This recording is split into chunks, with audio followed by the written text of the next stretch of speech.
Hey, what's up everybody? Hope all is well with you. Listen, make sure you hit that notification thing down there. And also hit that bell, okay?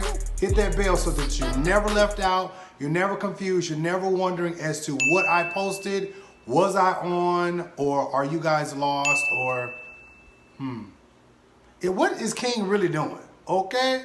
Just make sure I hit that notification. And make sure you subscribe. I love you guys. Talk to you later. Hello, how are you? I hope all is well. Tiphani Montgomery here. Welcome to my world. Come on in, come on in. Anyway, I'm here to have a conversation with you all that is going to be incredibly important. I'm going to tell you the whole story about what happened to me when I was in Chicago for a brief period of time. I'm going to tell you everything that happened. Man, I wish my hair was done today. That would have been swell. You set me up here. Anyway, I'm going to tell that entire story. It's necessary. It needs to be said. And I'm okay with doing that. Before I get into the story, I wanted to answer some of your questions because I know that a lot of us, don't know a lot what's going on, and I just want to answer some questions. So before we get started, a lot of people, and I'm going to tell you the entire story, so you'll get a gist of what's going on. But a lot of people may ask, well, why now? Why do you decide to talk after 2 years? And I want to say to people that have that question is, I think ultimately, if I waited 20 years, it was still okay for me to share a story that I had experienced firsthand. I don't think that you all get to dictate when somebody shares a very traumatic experience or any level of abuse, be it sexual, financial, spiritual, any emotional, mental, physical abuse. I don't think that you all get the right to dictate that. So why now? Ultimately, because I can. But secondly, I believe that God wanted me to heal from the experience. While I was sheep during that experience, I am a leader now, and I believe that ultimately all things work together for our good. And what the enemy used as snake poison to bite me with as venom, God used as vaccination 2 years later. That will potentially help a lot of people. And so there's another thing that I don't think we talk about often, why we don't speak out. And that's because there is a real thing called the spirit of fear and the spirit of intimidation. And that thing comes on you when you start to feel like if you speak out, you're going to get in trouble. If you speak out, the devil's going to get you, or God's going to get you for speaking out against God's anointed. And I think we forget the scripture where it says, touch not my anointed, do my prophet no harm, that it just doesn't apply to your prophet. It also applies to people like me, those that you deem the sheep and those that you deem lower level and whatever it is that God has called us to do. So there was this very real thing of a spirit of intimidation and the spirit of fear that, and that people said to me, like, you want to watch out, you don't want to talk, you don't want to say it. But, that's a thing as well. So that's why, if you're like, Tiphani, why now? Again, if it took me 20 years to tell this story, that's also okay because it's still my story. Somebody asked me, so God told you to tell it 2 years later? No, he just released me to say it today, and it just happened to be 2 years since it's happened. And so that's about it there. I also want to just mention that this is in no way attacking God's church. I'm actually a defender of God's church. The church is still the bride of Christ, and I have some amazing comrades in the gospel who are amazing pastors and prophets and apostles all over that I still send a lot of people to. But after I tell you the story, I think you'll understand a lot of things a lot better. And so this is in no way attacking God's church. I am completely against people like the ones I'm getting ready to share about with you, but with people that are God's church, I am completely for. You may say, Tiphani, well, everybody's not perfect. And I want to say to you, there's a difference between not being perfect and there's a difference between being wicked. And sometimes we don't understand the difference, especially if we've been in abusive situations for a very long time. So this is in no way attacking God's church. I don't want that to come off as that. I love God's church. I give my money to God's church. I fund the kingdom with what God has blessed me with in my income. And I wouldn't dare talk against the very thing that God has used to just resuscitate me back to life in certain areas of my life. So again, I'm not against God's church, but I am against people in God's church that are manipulating God's people. But we'll get into the entire story. I just wanted to answer some Q&A for you before we got started. I saw some people saying, Tiphani, you're carnal and you're in your flesh. And I wanted to address that just because I saw it so many times. But I think the average Christian, what I've learned, has no relationship with the Holy Ghost, and they have absolutely no word in them, no Bible experience, no studying of the Bible, none of that. And so it's really easy to not only curse me out, but then say I'm operating in the flesh if that's all you know is flesh. And so prayerfully, those of you that are filled with the Holy Ghost will test my spirit and ask God for the gift of discerning of spirits to see what the spirit is that I'm speaking through. I don't mind that. And I hope all is well, because, I waited 2 years, not for no reason. There's that.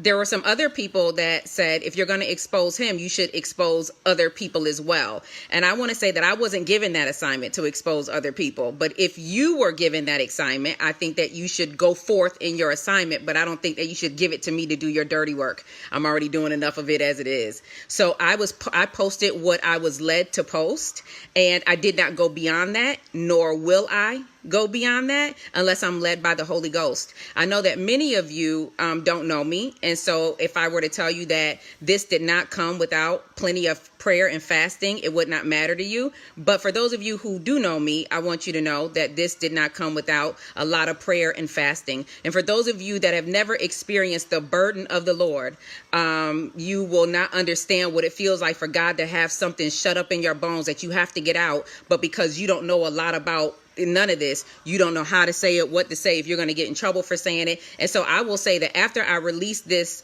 even earlier today, the burden completely lifted off of me. I was in so much peace, and I was just really, really, really thankful. All of that. And so a lot of you may say, well, Tiphani, where's the proof? I think that you should post the proof. And I will say to you, no. And I mentioned the proof in the post because I wanted to make sure that the beehive did not feel comfortable jumping in my post. I wanted everybody to know that what I was saying wasn't hypothetical, even though maybe I should say allegedly, I don't know, but it's not hypothetical. There is bona fide proof. And I think that I used wisdom in making sure that I let people know that, because I did not want the beehive to come into my comments saying that I was guessing on some things that at least the leadership knows I have concrete evidence on. And so I also want to address the fact some of you may think, Tiphani, I hate that you're doing this. This is going to impact your money. This is going to impact your ministry. I want to assure you, number one, I'm a millionaire. I was while I was at their ministry in 2017. I make over $100,000 a month in my business. 1,000% of my income does not come from ministry. 0% of my income comes from ministry. And I'm really grateful to God for that. Why? Because a lot of the times when you're under the fear of something that God told you to say is going to impact your income, what do, prophet? You normally stop talking. And because God told me not to fear the faces of men, he has afforded me the opportunity to be able to be an entrepreneur and to have my own money, so that I'm just not bothered by the religious system at all. And so I don't back out. I don't back up. I'm not afraid. Nothing that I'm saying you can't blackball me because I'm not in the church. I don't preach on a pulpit, nor do I want to be a pastor. I turn down 98% of all ministry engagements that come to me. Why? Because I wanted to heal over that 2-year process. And so I'm not really I'm not a clout chaser. I've never been one. I'm not looking for any money because I have my own. I don't even take anybody's money. And in the very rare occasion that somebody does give me money, I give it back to somebody in need. And so I use my giving, the money that people give to me, I use it as alms. And I honor God's people with that. What is my intention for today's live? My intention is, number one, to warn you. My intention is to warn you. Obviously, a lot of you may not heed the warning. You don't know what's going on. That's all good. I'm not here to try to get you to believe me. But for those of you that hear the Holy Ghost, my intention is to warn you. I am sharing my experience with the hope that it's going to save somebody's life. I'm sharing my experience with the hope that it's going to save somebody's life. The Bible says in Revelations, my people are overcome by the blood of the Lamb and by the words of their testimonies. And so I am using my testimony as a means to save your life. It is just that simple. Let's see what else I wanted to say before I got started with this story. I also understand that there are those that don't function and don't understand the function of a prophet. You rather believe prophets when they give you words that don't come to pass. But when you actually meet one that functions in that administration, you get a little nervous, and I'm not sure why. But I was called to address systems. I understand who I am. I understand what God called and created me to be. And I am very comfortable and okay with you all disagreeing with me, those of you that do. I was called worse by better. And so I'm really good with that. Trust me. What I'm getting ready to share with you is the full story of what I experienced in 2017 at a church in Chicago, Illinois. What I experienced, number one, actually happened. Number two, is as confusing as it's getting ready to sound. And number three, it built me into the woman I was today. Do I wish I did not have to go through it? Absolutely. Because it was dumb, unnecessary, and I was definitely a babe in Christ. That all of this blindsided me, but not really, because I'm going to share all of it. And while many of you know me as a leader today, at the time I was a sheep. And so when I tell you this entire story, I'm asking you to look at this from the perspective of a sheep. Look at it from the perspective of a sheep. For those of you that are saying, Tiphani, you should have handled this better, Facebook is not the way. I want to assure you that I did the way of Matthew 18. I followed all of Jesus's instructions. And again, I'll share that story with you also. But I want to just share with you all, I wouldn't have to handle it any type of way if you leaders started treating your sheep a little better than you do. There's a proverb, not a proverb, but there's a saying that says the tree remembers what the axe forgets. So I've learned that there's a lot of people that would rather me forget what happened and go on about my life. But that's just not who God created me to be. Okay. So let's get started. Okay. So in 2015, August 2015, I got saved in my shower. I've shared that story before. I was experiencing a termination at that time, and I was very, very sad in my shower. Like, my God, I've screwed up my life again. I can't believe this has happened. Why am I getting an abortion? This is just dumb. And I wasn't saved at the time, but I still always heard God. And I was like, man, I was talking to God in my shower. I was sitting Indian style, and I was like, this is just, none of this is good, God. I just quit. Not life. I wanted to live, but I quit even trying to make you happy. And God said in that moment, he literally in an audible voice told me that I was a prophet of God. And I thought I was going crazy. I was like, definitely couldn't be me. You cannot call me a prophet. Somebody say something dumb to me, I'm going to say something dumb back. You can't be calling me that way. And God said, I've called you to be a prophet. And when he said that, I said, Father, if you can have a human being tell me that I'm a prophet, I would really appreciate it. Do you know the very next day I went out of my house, 3 people in one day said that I was a prophet. And over that next month, over 70 people said that I was a prophet. And so I began to study on what it was and look at what it was. And in August 2015, so there was a thing called Periscope that was born March 2015. I jumped on it in July 2015. The Holy Ghost has spoke to me and said, Periscope is going to be a game changer for your business. Periscope is going to be huge. I have a childhood friend who was a friend of mine. We've been friends since the 7th grade, who I called out of nowhere. And because that's what you do when you get saved in your shower, you start calling all your saved friends. And he's been literally a pastor all of our life. And he was preaching us in the hallways of high school. And I called him and I was like, hey, I'm saved now.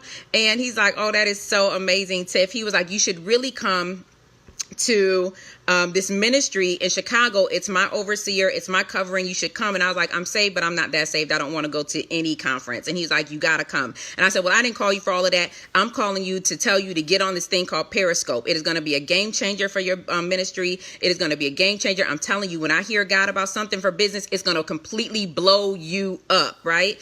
And so he hung up with me. But what he let me know later on was, While he did not jump on the opportunity to get on Periscope at that moment, his pastor did, who is the pastor over the church in Chicago, Illinois.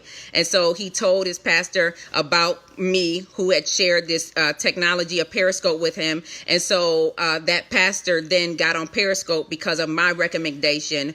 And so that's how you see that. So then he gets on Periscope, the pastor in Chicago.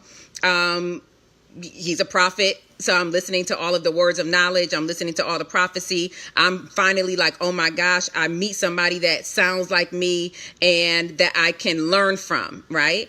And so, but also at the time, there's this other pastor that comes into my life, and he's just moved to Raleigh from California, and he agrees to meet with me at Panera Bread not every morning, once a week at 9:00 in the morning. So now in the month of August, I go from having this abortion in my shower because I took the pill method and not the suction.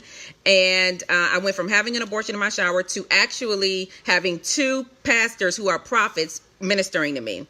Well, the pastor in Raleigh, I asked him to have could you have your church meeting somewhere else, not just with me, because I feel like Celie and Nettie. I'm going back to all of my friends, telling them what I've learned in ministry, and we can just kill this by you having church somewhere. Well, make a long story short, he began to have church at his house. Very amazing ministry, very amazing, powerful, impactful information that we were sharing. But I was also I was traveling to see this pastor in Chicago. Me and my friends were traveling to get the word of the Lord. Now, you may say, Tiphani, why would you travel from state to state? Well, I had not been in church for like 10 years. So I was overdue for a whole lot of word in me. And so because I found a pastor that I felt like could feed me, I was trying to get the information from at least 3 to 4 pastors that I actually trusted. And he was one of them at the time. And so my pastor in Raleigh, well, let me say this. So I go to the conference in Chicago, their annual conference. And that was October 2017. I learn about this miracle training, and so I go to that person's church in Atlanta. And then January 2016, they have another annual conference that I attended. And the prophetess that was over miracles grabbed me and walked me over. And I said, where are you taking me? She said, I need to introduce you to the first lady. You all need to be friends.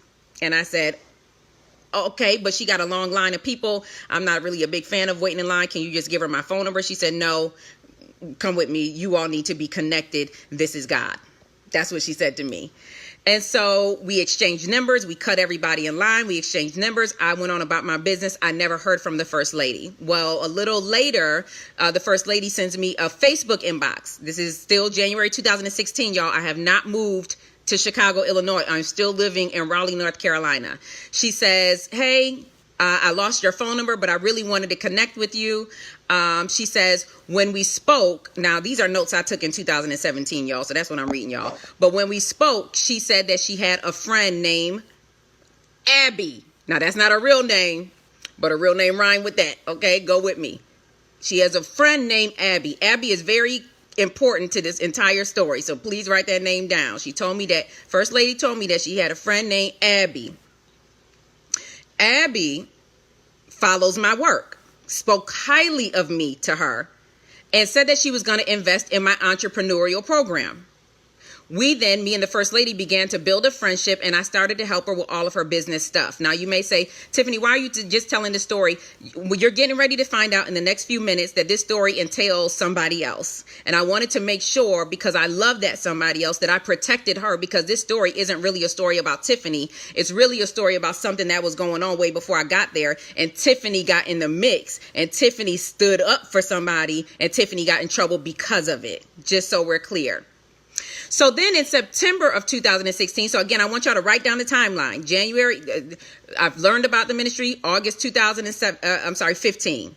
The pastor in Chicago hops on Periscope because my childhood friend from Rochester, New York, tells him about it. January 2016, the prophetess in Atlanta over miracles introduces me to the first lady. She walks me up to her. She says, "This is God. You two need to be connected." That's when the first lady tells me about this woman named Abby, who is a fan of mine, who follows my work, speak highly of me, and told her that she wants to invest in my entrepreneurial program. First Lady and I then begin to build a friendship. So as you can see, First Lady and I have been a friend for a full year before I get to Chicago. We're friends. We talk often on the phone, several times a week for a full year. September 2016 comes. It's a conference being held in the DMV area. I have not met the woman Abby yet, but I am in the hotel. I go to sleep and I have a dream. Now, just for the record, I just started having prophetic dreams in 2015. Prior to 2015, I would have trances, open visions, and night visions. So having dreams as of 2015 was incredibly new for me, and it was a completely new way of God speaking to me. So I go to sleep that night. We're in September 2016, and God gives me a dream and says that Abby has a word for you. So when I wake up, I'm walking down the hallway in real life. I see her walking towards me, and she literally says, "I have a word for you." And my response was, "I had a dream that you had a word for me." We sat down, and she gave me a prophetic word. I recorded that prophetic word. The problem is I thought I recorded it just for the 10 minutes that she gave me that word. That word was actually recorded for 2 hours and 14 minutes. So when I'm telling you, when you're getting ready to hear the rest of the story, because Abby is very detrimental to that entire ministry, and she is the reason why all of this has happened. Nobody knows her. Nobody knows her name. But that's often how a Jezebelic spirit works. They work behind the scenes, but they're often the ones that are running everything. But I just want you all to know, because my name was defamed, I was called a lot of things, that I have a 2 hour and 14-minute recording of a prophetic word in which she was telling me that I needed. She said she only has dreams about people who are called to that ministry. She only has dreams about people that are called to be under the tutelage of the apostle there and their first lady. That the mantle on my life she had never seen before, because it was so great. That there was a legacy that God was building, that I was a danger to the kingdom of darkness where it comes to finances and being a bloodline breaker. That my testimony and what God has called me on this earth to do as an apostolic governmental prophet like herself was to destroy systems. Isn't it funny that the enemy will tell you who you are before you know who you are? So while I'm at that conference, September 2016, there's not too many volunteers there at the moment. I don't think they were able to make it. It was like a storm coming up. And so the pastor at the Baltimore church asked me to volunteer. And I said, absolutely. I'm not too big to volunteer. Where's the usher basket? What you need me to do? I volunteered the entire conference. Now, all of this information is important because, again, my character was assassinated, and they said a whole lot of things about me that wasn't true. Thank you. Give me 1 second, y'all. I'm thirsty. I got my armor bearer here.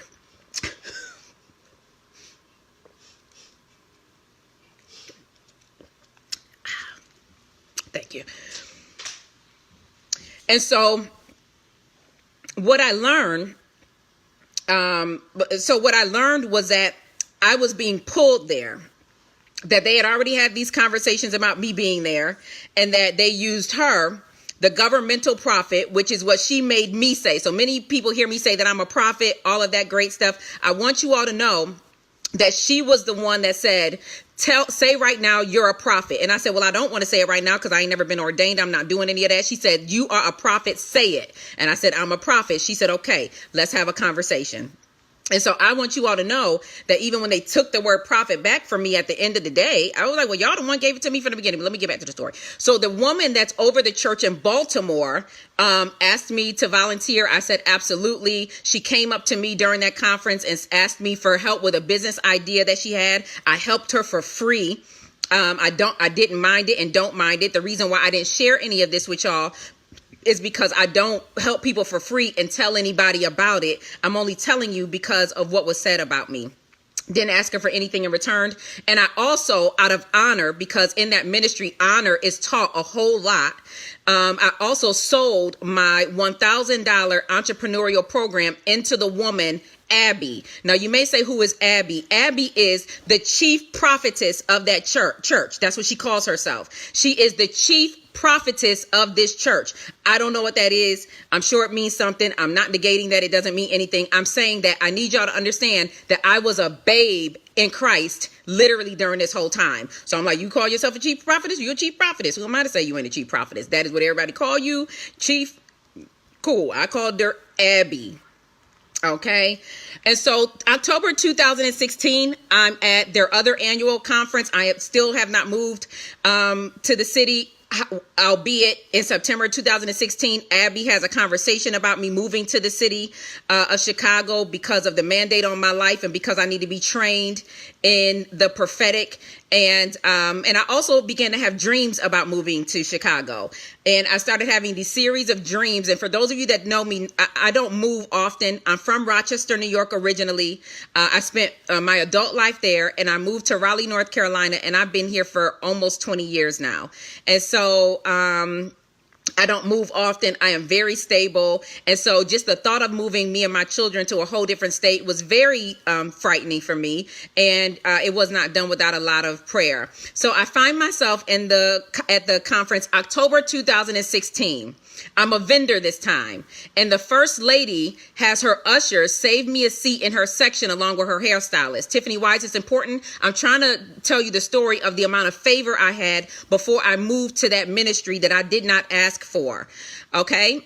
At the time, I didn't. So there is a chief prophetess, and then there is one that was under prayer at the time. At the time, I did not know the one that was under prayer. This one is my friend. She is one of my best friends in this entire earth, even right now. I did not know her at the time. I was only friends with the first lady, with the woman that's over the church in Baltimore, and with the woman who calls herself Abby, the chief prophetess. Okay. So I don't know, again, the intercessor at the time, but Abby is at my vendor table the entire time. The majority of the time she's at my vendor table. Me, Abby, and the woman that's over the church in Baltimore, we eat during all the sessions. We're together the entire time. I was invited to join them because we were all friends. Okay.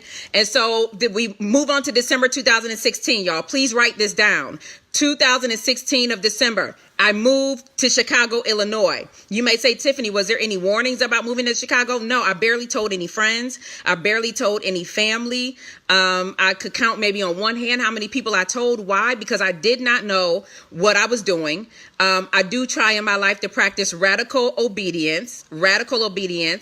And I just want to say this. You don't need a lawyer, number one, when you're telling your story. And you also don't need a lawyer when you're not saying anybody's name. So in anybody's ministry. So God bless and Godspeed to you all that's concerned about that. And I will also say I have too much proof for anybody to want to play around with me legally. So I will say that as well. But Godspeed to you all who are concerned about that. I solicit your prayers in this case, especially when I'm doing the business of God, of warning you all about a ministry that is literally operating in incredibly high witchcraft.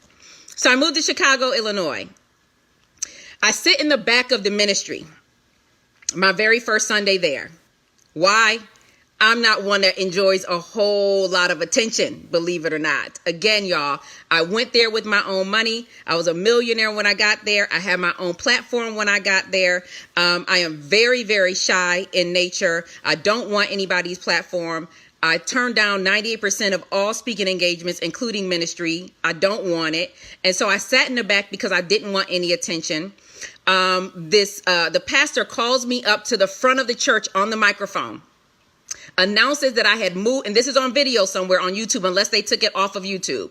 But they announced that I had moved to the city, that I was now a part of the ministry, and that I was he was starting an entrepreneurial Bible study that he was going to have me teach. Now, he did not tell me that at the time.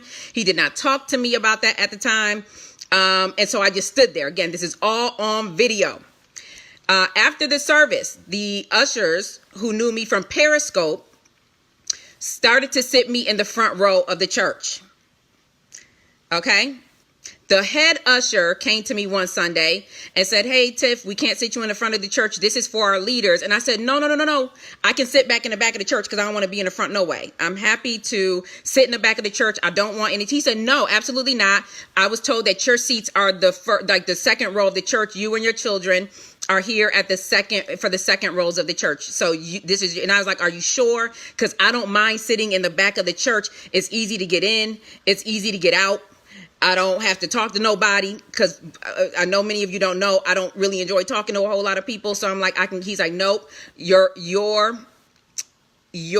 seat is in the second row of the church. Okay, this is your permanent seat. I was also given favor in the parking lot. And so the attendants who followed me on Periscope gave me high favor. And every time they gave me favor, I said, are you sure that you all want me to park here? I don't want to get in trouble. And they were like, absolutely. We're in charge of the parking lot. This is where you are going to park from here on out. And so I also would like to announce that the minister at the church in Chicago announced from the pulpit, from the mic, while I was still up there, for the crowd not to ask me for any help entrepreneurially. Again, y'all, this is on video. He said, don't ask her for any help entrepreneurially without paying her for her services. And he did that as a warning. I still helped every single leader. The church in Richmond, Virginia, the husband called me all the time for business advice and I gave it to him. The woman in Baltimore, she called me all the time for business advice and I gave it to her.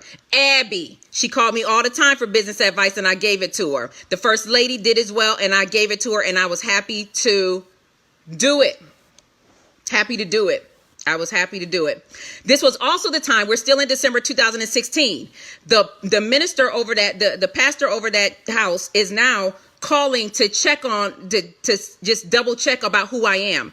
The first person he calls is, remember my childhood friend from Rochester, New York, that I've known since the 7th grade. He calls his mother and asked the mother, who is a prophetess, if Tiphani is a prophetess. And she says, Tiphani is a bona fide prophet. She's known me since I was 12 years old. She was actually the first human being on this earth to ever identify me as a prophet. And this was when I was somewhere in my 20s. And her advice to me was to get in a 5-fold ministry. And I was like, yeah, not doing that, because I definitely wasn't saved and I wasn't trying to hear it. But he called her, and my childhood friend is the one that called me and said, hey, I just want to let you know, Apostle called Mom and asked her if you were a prophet, and she said yes. Then the next day, the pastor from Richmond, Virginia called me, and he said, hey, Apostle just called my wife, who's also a prophetess, and he said that he asked her, do you think that Tiphani is a prophet of God? And she said yes. She is. I don't know who else he called, but those are the two that I at least have proof on. At least they called and said that to me. During this time, Abby, this is 2016 as well, Abby has called me after that announcement was made and told me not to let them use me to teach my Kingdom Entrepreneur University stuff to the church, because the church will use you to teach things for free, and that's how I make my living. She suggested that I teach a little bit of it and then have the people pay for my course. So I thought that that was really nice of her to at least warn me not to give this for free and to just have them pay for the course. I was really thankful for that warning. It was at that time that Abby warned me not to be friends, or not to have, another prophetess who has spoken at each of my conferences, not to speak at my conference. I'm not saying anybody's name for a reason. I'm sure she doesn't mind if I say her name, but I'm not going to say her name. Many of you already know who I'm talking about because I have already said it. Okay, so Abby has told me not to have this specific woman who has spoken at all of my conferences, at my conferences. She said my conference, end quote, my conference is sophisticated. Millions Conference is more sophisticated. And this person, she said, was loud and that they would not connect. She also called her ghetto. I told her, well, I like her and she's going to be there. Hence the reason that certain woman, who is a friend of mine also, has spoken at each and every one of my conferences. I would also like to say that while the chief prophetess right here is still my friend, I have asked the intercessor of the church to actually go out to eat with me. If I'm making you tired, Log off, baby. Go ahead and just go and get on out of here. But so at the time, I asked the intercessor to go out to eat with me. And she was like, why? And I was like, because I love you. And so we go out to eat. We have literally the time of our life. And as soon as she gets home, she posts on her Facebook page, "You're my person." Any of you that know Grey's Anatomy knows that saying. We loved each other immediately. We knew it was a godly connection, and we just really enjoyed our time together. And so January 2017, this is the month of my very first Millions Conference, January 2017, okay? I have a meeting with the apostle. I'm already friends with his wife, so I'm just having a meeting because ultimately what I learned was I should have a covering. And I wanted to make sure that because I was newly saved and I had newly given my life to Christ, I wanted to try to do things as scripturally based as possible by having the covering that everybody told me that I needed. And so I had this meeting with him. The wife is running late, and so the door was open. He has never been sexually inappropriate to me. He has never touched me in any way. He has never been any of that. So the wife is running late. And we go ahead and start the meeting. Door is wide open, nothing sexual, inappropriate, none of that stuff. Okay. He asked me if I helped the intercessor with any of her stuff. And I said, let me say this. There was a time when we were talking at our meeting, and while me and her were out to eat, we were going over some of her business stuff, and literally I just flowed out a strategy in business for her. It was just super easy. And she recorded all of it. She implemented what we talked about. And she has shared this testimony publicly on a Periscope of mine that she made more money in 72 hours than she did working 8 months at her job. And so when that was shared, he asked me if I helped her with her stuff. And I was like, yes, I helped her with her stuff. And his response to me was, I knew she wasn't smart enough to do that by herself. Because I felt some type of way about that. And I don't like when people do that. I changed it and I was like, no. I didn't help her like that. Like, she did that on her own. I gave her information. I gave her strategy, but I didn't help her. She did that all on her own. She did it all on her own. She did it all on her own based off of one conversation that we had. He also asked me, I shared my testimony, giving God custody about what happened with my daughter and her father. He also asked me how my deliverance sessions were going. I told him fantastic, because I had scheduled my own self some deliverance services just to break any agreement that I've made with Moloch for having terminations. I wanted to make sure that starting my new journey in church, that I was free and clear of anything that I had opened up the door for. We spoke about mental illness that runs in the family. We spoke about my father, who had just found out that he had terminal cancer, who has since passed away. And we talked about Millions Conference and the planning and how it was going. And so a few days before Millions Conference, right before Millions Conference 2017 in January, the first lady calls me. It's around 11 o'clock p.m. and she's at her house and she says, "Hey, Apostle wants you to take the new members classes so that he can get you into the prophets class." She explained that what the classes were and how to sign up, and that's what I did. Now, I'm sure that you're like, Tiphani, why didn't you sign up for those classes ahead of time? I did not want to volunteer at the church. Why? Because immediately I was told that they were putting me in leadership position, and I didn't want to be in leadership position because I considered myself Tim, let me say something to you, because I know you real messy and I know like what you got going on. Babe, you can definitely log out, because I'm going to tell this full story because I waited 2 years to tell it. You are queen. I'm just saying, do something else. Not this though, because this ain't it. I don't even want to play with you like that. Like, I know you got something you got going on. You pretty, I don't know who you are, but go ahead and log out and just replay it. But I'm finna give y'all all this good work, because everybody has a good way of assuming what happened without knowing the entire story. And I'm giving y'all this, all these notes I took, y'all gonna get. So feel free to log off and come back on when you're comfortable hearing it. But don't do that with me, Queen. I don't feel like playing with none of y'all. February 2017. Sorry, I didn't want to volunteer. I didn't ask for a volunteer position. I didn't ask to work in the church. I did not want the position, and I can't be in those positions unless I took the new members' classes. And so when I got a call at 11 o'clock p.m. to take the classes, I was like, okay, let me take the classes. Why was it important for me to tell you that this happened at 11 o'clock p.m.? It's important because you're going to see in a second. Anyway, February 2017, a week after Millions Conference, the chief prophetess Abby. Now, this is the whole point of this story. The chief prophetess Abby calls me. Now, we're at Millions Conference. The intercessor sits next to me the entire conference, right? We just started our friendship, and I'm horrified. I've never had a conference before. I'm not really a big fan of being around a whole lot of people, super shy, love being online. And she was walking past me, and I was like, sit next to me immediately. You know what I'm saying? So she sit next to me and all of that. So here it is right here. She calls me, Chief Prophetess calls me, and she says to me, I see you're becoming friends with the intercessor, the head intercessor of the church, and I want to warn you about it. I said, oh, well, what's going on? I mean, you're my friend, and I'm just meeting her, so what's going on? And I'm not going to tell you the 4 things that she said to me, but I am going to tell you one just so you can see how dumb it sounds.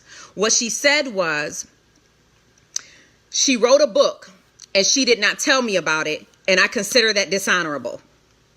Those were her exact words. She wrote a book. She did not tell me about it, and I consider that dishonorable. She told me 4 other things that did not make sense, including one thing. She posted something about entrepreneurship, and she told her to take it down because of her job, and the intercessor did not listen to her. She also considered that dishonorable. And I said, well, thank you for your warning, but I like her. And those warnings, and this is exactly what I said to her, that does not dictate my friendship with somebody. It doesn't seem like a legitimate reason not to be friends with anybody. And my question to her was, if she is dangerous for me to be around, why is she still in leadership at your church?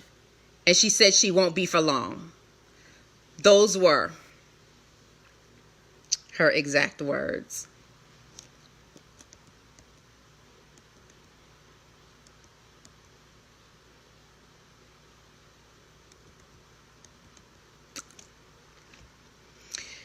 I forgot to mention, I mentioned my pastor in Raleigh for a reason, and that's because something had happened between him and I. I called the first lady for advice, and what the first lady said was, you should leave your church. What she said was, I don't tell people to leave their church often, but you should definitely leave yours because he can't handle the assignment on your life. He cannot handle the assignment on your life. You should definitely leave your church. You know what I'm saying? February 22nd, 2017, I was asked to be part of their meeting to raise $1 million. I took part in that meeting to raise $1 million. We raised $1 million. We raised $1 million. It was incredibly successful. It was very powerful. But I do want you to know that I was brought into the private meeting of raising that $1 million. March 12th, 2017, I signed up to be a part of the Miracle and Healing team. That's important because I wanted you to know that that's the team I actually wanted to be on. March 19th, 2017, Abby uses me as an example in front of the prophetic development class of what honor looks like. She tells me in front of the entire class and says, I want you all to know that Tiphani is an example of what honor looks like. Tiphani is an example of what honor looks like. And so that was shown to me in front of the entire class. Okay, so March 26th, 2017, this is the actual day that we are raising $1 million in that day. And during it was like a night where everybody's getting prayed for, everybody's getting their hands laid on, all of that. The person that was over the deliverance team comes over to me. She's over the deliverance team. She's the head of the deliverance team. She walks over to me and she says, Tiphani, why are you not praying for people at the altar? And I said, I don't have permission to do that. And she says, well, I'm going to put you in the deliverance team because you need to know how to do all of that. And I said, okay. So we exchanged numbers, and she told me to be on the lookout for her to call to confirm when I should be at the next training. I received a text from her April 20th to let me know that I was approved by a man that is right up under Apostle. via the person that's really over the deliverance team, and to be at the deliverance training on Saturday. I also got an email for the person that is over the deliverance team confirming that I was supposed to be in that session. Okay, now I'm getting ready to tell you another part of this story that is, yeah, we won't need it. And I got it. I'm also getting ready to tell you another part of the story that is still all of that. Now, I'm not going to call names, so.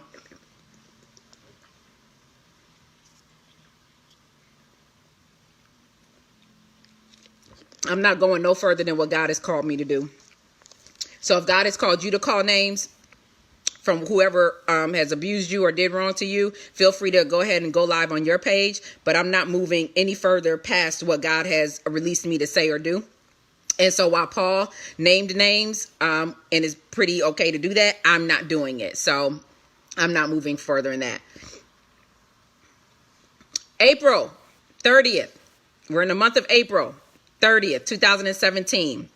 There was a man there. Now, he was straight. He was one of the straight ones. There was a man there, and he noticed that I had cut my son's hair. He asked me how I was getting along in Chicago. I told him it was pretty cool. I mean, it is what it is. He asked me if I thought about joining the prophetic team. Now, at the time, I'm a part of the miracle team, which I wanted to be a part of. I am a part of the deliverance team, which they got me to be a part of because she said I should be learning how to pray for people at the altar. And I am in the prophets class because Apostle had his wife call me to tell me to be a part of that class. Now he's asking me, have I thought about joining the prophetic team? I said, absolutely not. All I know about church is once you're a part of teams, you can't be unapart of teams. So I'm not interested in joining something that I'm not going to be able to fulfill. And then I said no. And then he asked me if I would like to go out to eat. And I said, sure. And so I had to abruptly leave at that second because somebody moved my purse. So I had to cut off the conversation mid-sentence and then leave. On May 2nd, I'm back at church. I see him. I go over to him and I say, hey, I'm sorry for abruptly leaving you. And the first thing he asked me is, have you thought about joining the prophetic team? I said no. And I gave him the same reason. And he said, well, you're a prophet. You're a bona fide prophet. You need the training and you need to be in the company of prophets. And if you're going to be on any team in this church, I think it should be the prophetic team. And I was like, well, you do have a point there. So I was like, I'll join the team as well. And he said, okay, give me 1 second. He walks back. There's a guy that he sits next to in the church all the time. I used to always call him the big guy. He sits next to him all the time. He goes and says something to the big guy.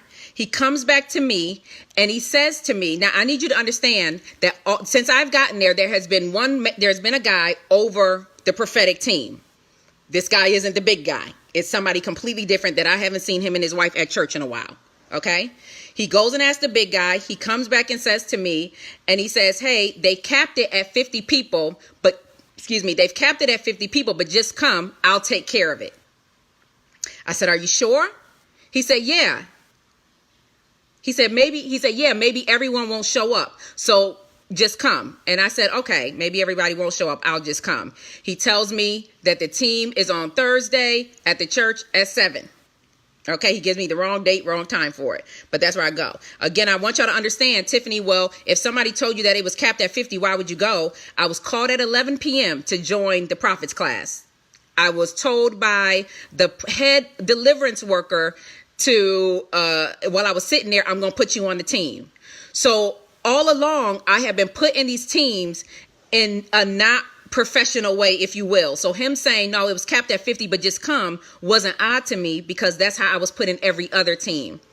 May 3rd, I called the intercessor, who is my friend. And I say to her, hey, I'm thinking about joining the prophetic team.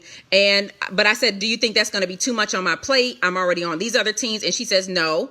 And then tells me that I'm going to have to prophesy to a panel of prophets. Now, many of you know that I'm not even comfortable with y'all saying I'm in ministry. OK, I'm not comfortable with any of that kind of talk. And I tell her that I'm definitely not coming. And she says, well, you need to come. You don't need to be afraid. You prophesy all day, every day in a regular conversation.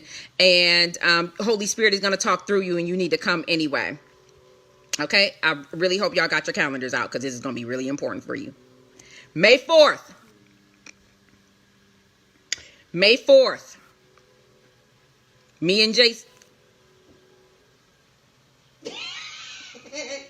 I ain't mind y'all knowing his name now, but you can go ahead and write that down. I ain't say the whole thing, but put 2 and 2 together. Me and the guy who wanted to take me out tells me, he asked me if I'm still nervous about joining the team, and I say yes, and how I couldn't believe that he didn't tell. Oh, I said, I'm very nervous about joining the team, and I couldn't believe that you didn't tell me that I was going to be prophesying to the prophets. And we laughed about it, and he told me to practice on him, and I was like, I'm not doing that. At the end of the dinner, he says to me, I want to tell you that I'm interested in you. I want to tell you that I'm interested in you. And I was like, oh, okay. Now, a few things about this fella. He's not the best looking. Now, you might say, Tiphani, you're in your flesh and you're carnal. This is really important because of what was said about me in a meeting I'm getting ready to tell you about. I did not think he was attractive. I found it really hard to stomach that. And I had resolved that because I had never dated a man in church, I needed to change my appetite in men. I've only ever dated men in the street. And so I was like, maybe I just need to change my appetite in men, and maybe my perspective needs to change because this is a man of God, and maybe God's going to change how I feel about this person. Right. So, me and this guy has only went out 3 times to eat on May 4th, May 5th, and May 6th. I'm sorry, May 4th, May 6th, and May 8th. Please write that down on your calendar. 3 times to eat. That was the end of that. Okay. On May 5th, I attend a wedding. On May 5th, 2017, I attend a wedding. I go with the chef of the church to this wedding. At the reception, I see Abby, and me and her are talking. Now, Abby hasn't been talking to me a whole lot since this time period. I have expressed, I think, to my sister that something's not going right. I was like, something's wrong. I don't know what's right. Like, something's wrong between her and I. I felt her in my spirit, and I couldn't understand why. It just always felt like I was getting in trouble. And we went from talking often when I did not live there to not talking at all after I told her that I was still going to be friends with the intercessor. And I just didn't know what was going on. So when I seen her at this wedding, May 5th, I go up and talk to her. When the banquet hall doors are open, I sit at the table in the back. Why? Because I never assume I can ever sit in somebody's front tables. And so I sit in the table in the back. Abby comes to get me. She has the ushers come to get me. I'm sorry. And one of the ushers tells me that Abby wants me to be seated at her table. When she gets to the table, I ask her, because I'm sitting at the table. Nobody's there yet. I said, hey, are you sure I can sit at this table? And she was like, yeah, the first lady told me to sit you at our table. Okay. She then accidentally sends me the text message that she's supposed to send the first lady. And she says, okay, we saved it. Her and the chef are at the table, but with the guy apostle that's right up under the regular apostle and his wife. And you're next to me. And then she was like, hey, sorry, I sent you that text on accident. After we eat, this is May 5th. I just went out with this guy one time to eat at an Italian restaurant. After we go to eat, the first lady walks over to me. I'm at the table with her husband, who is the apostle of the church in Chicago, the chef, and a few other leaders. She comes over to me and she whispers, and she's like, hey, why you ain't tell me that you and him went out to eat? And I was like, how do you know? I didn't want nobody to know that. I don't even know. So what I said to her is I laughed and I said, listen, I'm having a hard time. I don't think he's attractive, so I don't know if I'm going to be able to do that, but I don't want to miss my blessing if this is God. And I said, he said that he was interested in me. And she's like, well, just give him a chance. Just give him a chance. On May 6th, me and the guy go out again to a restaurant. On May 8th, that's the last time. It's 3 times. It's literally over a weekend, a Thursday, a Sunday, and a Monday. A Saturday and a Monday.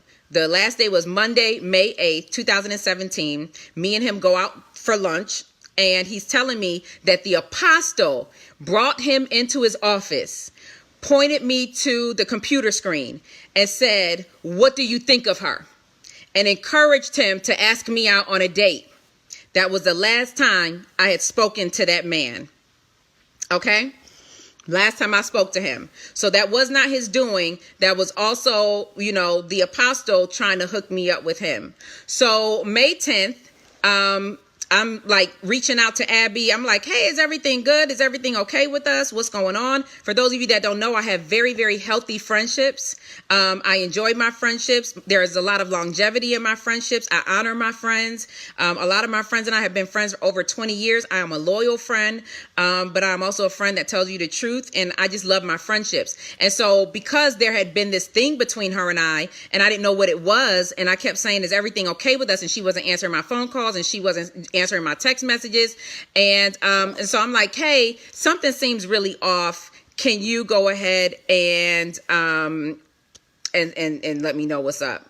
And so we get on the phone. Now, at the time, a few days prior, I have a dream about two people in the church. In the dream, one of the people, husband, was reaching out to somebody inappropriately. My dreams tend to come true shortly after they happen. I didn't know what to do with this dream. I'd rather keep it to myself. But since I didn't know the protocol, I called the intercessor, who is my friend, and I said, hey, I have this dream. What's the protocol of your church in submitting a dream? She said the protocol is to give it to the chief. And I said, okay. So now I'm like, hey, not only do I want to talk to you about us, but I need to talk to you about this dream I had. She answers the phone. We have 4 topics of this conversation. The first thing I said is, hey, is everything good with us? And she says, yes, I've been really busy at work and I promise to be a better friend by having better communication. The second thing I said was, okay, well, I also texted you that dream. What did you think? I said, what is the proper protocol about submitting the dream? And she told me that when I submitted the dream to her, that a red flag went up to them because a single person had a dream about a married couple. She said in the church. Again, when I sent her the dream, she said a red flag went up to her because a single woman should not be having a dream about a married couple in the church. Now, I have not read all 66 books of the Bible. I don't know. It could have been right. But all I know is it didn't sound right to me. Number 3. I asked her if me joining the prophetic team was going to be too much on my plate. She said no, it was going to be good for me. Number 4, I told her that the guy told me that he was interested in me, and I asked her what her thoughts were, and she said that she didn't know much about him, but that he was a good father to his daughter, and I should just get to know him. I want to say that one more time. I told her that he was interested in me, but I was not attracted to him. And she said, I don't know much about him, but that he was a good father to his daughter and that I should give him a chance to know him. That is really important for y'all to know. May 11th is the actual day of the prophetic evaluation, 2017. May 11th, 2017. So around this time, there was somebody I knew whose boyfriend shot her in the head in her home and killed himself in the driveway. And her children were in the house. Her mom was in the house. It was really bad. It happened that like around that day or maybe the day after. So not only was I incredibly sad and not able to get out of my bed, but I was also fasting and praying because she was still on life support at the time. And the prophetic evaluation started at, I think, about 5 or 6, and I wasn't going to go, but my sister wanted me to make sure that I got out of the bed to go to this actual evaluation. And she was like, you gave them your word, you should go, just get out of the house, and I need you to do that. So I went to the prophetic evaluation, super sad, don't really even want to be there. I'm sitting in the audience, and I'm like, something's wrong here. I don't think I'm supposed to be there. So I text the girl that works right up under the chief prophetess, and I text her and I said, hey, is my name on the list? And she responds via text and says, hey, yes, you're almost up. That was her response back. I said, thank you. And she said, you're welcome. Now, the reason that's important is because if my name wasn't on the list, I would have left. When it's my turn, I was the last to be called up. I prophesied. They asked me how important a prayer life to a believer is. I told them, and I told them exactly that it's as important as breathing, period. And then I prophesied to the prophets, and it was over, and I went home. On May 13th, I get a phone call from Abby, and she lets me know that it was said that I was told not to be there. Now, this is when all the false accusation come on. This is when everything happens. She says, hey, I was told that you were told not to be there. I explained to her that this had to have been a mistake. I told her the entire story of the man who said that he was interested in me, inviting me to come. She said that the man that was interested in me told her that he never told me that. and that he told me that if I wanted to come, I should ask either her or the head intercessor. Those two people. I said, well, that doesn't make sense because both of you are my friends. And if I knew I was supposed to do that, I would have called you. It wasn't that serious. I didn't want to be on the team in the first place. I then asked for a meeting that day. I said I would like to have a meeting, and this has to be a big mistake. And she assured me that they'd figure everything out and wouldn't make a decision until after the meeting. Well, the meeting is the week after Mother's Day, May 21st.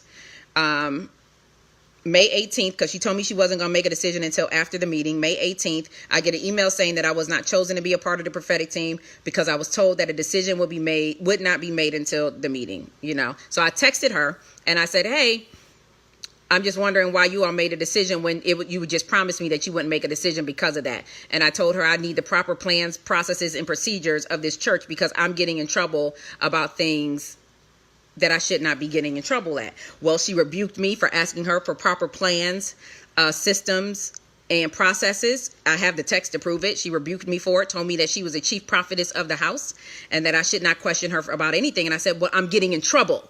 So how else do I do this? I mean, you are my friend. You of all people know that if he told me that I should ask you all, I would have asked you all because y'all were my friends. So anyway,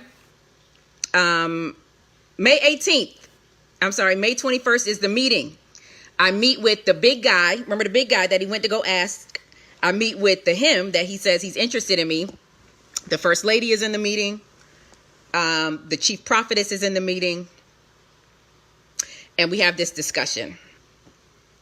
They tell me that I was not chosen to be a part of the prophetic team because I operate out of a Jezebelic spirit, that I am controlling, that I am manipulative, and that I'm a liar. Now, I don't know about you, but I understand nonviolent communication. So I do a lot of talking with my mouth closed, hands like this, just to make sure that nobody is taking me as volatile at the time. So I listened to everything everybody had to say. I addressed it because I had as many notes as I do today. And what the first lady said was, oh, I know what the problem is. The problem is you're not used to being in a room full of people that are smarter than you. And I said, the fact that you think that I think that y'all are smarter than me is the real issue here. Well, Abby breaks up the monotony of that conversation. And she says to me, and Tiphani, I just want to let you know that as soon as I hung up, I called the guy that said he was interested in you. And I told him that you told me that y'all was in a relationship together. I said, what? You told him what now? You said that I said that I was in a relationship with a man that I had told not only you, but the first lady, the intercessor, and anybody else that asked me that he was not attractive and I didn't like him. You called him when we hung up and said to him that I said we were in a relationship together? My God.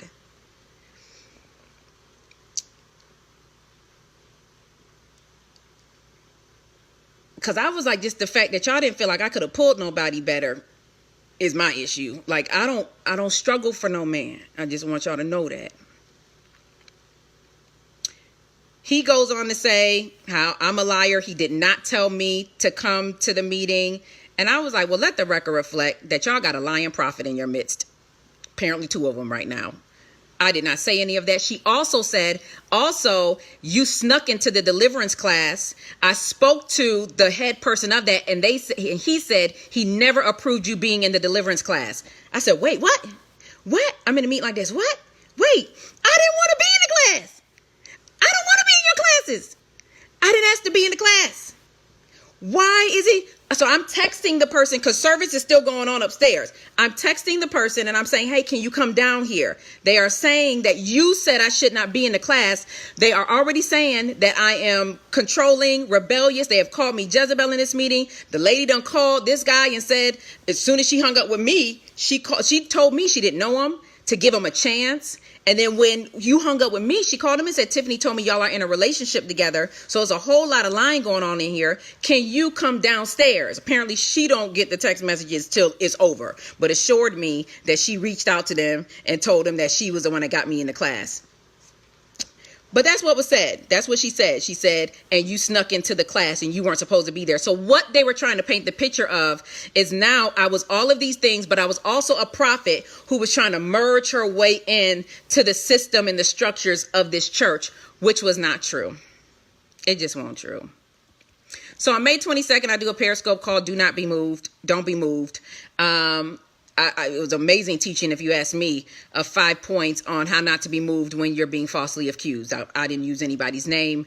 This is actually the first time I have really done the most on a post about this whole situation.